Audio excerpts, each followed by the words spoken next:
everyone. Ayan guys. Magandang gabi sa lahat yan guys. Anong oras namin guys? Parang alas 9 na. Ayan, napaluto ako bigla guys. Kasi yung anak ko kanina, yung kinain niya ba mga fruits lang kasi masama ang kanyang pakiramdam ba. Ayan.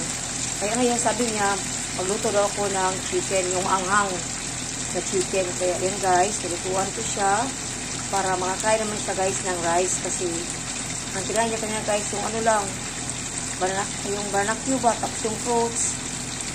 Yan. So, ngayon guys, okay naman siya. Ito na nga. Yan. Lutuan ko siya. Kasi ako guys, busog ako sa mais. Okay na ako sa mais kanina guys. Yan. Tatlong mais yung inubos ko, kinain ko guys. Kasi ano yun, pananghalian, dala na yung dinner.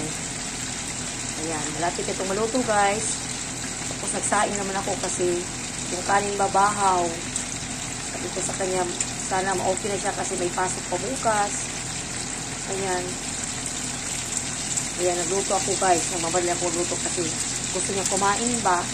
So sabi ko, lutuan kita para makakain siya ng hindi na pagkain kasi mag-ano siya ng gamot. Minom siya ng gamot ba.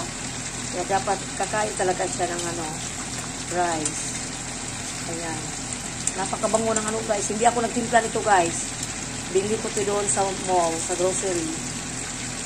Pumunta ko sa grocery kahit gabi na kasi meron naman po dyan guys. Meron akong marinate dyan. Kaso lang, gusto niya yung maanghang talaga. Kasi yung marinate ko, hindi masyadong maanghang. Gusto niya yung maanghang daw. Kaya yan. Nagluto ako kaagad guys. Malapit na mag-10 siguro ng gabi. Oy. So okay lang yan. Basta makakain lang yung anak ko guys. Kasi may pasok pa bukas. Ayan. Thank you for watching guys. Good evening everyone.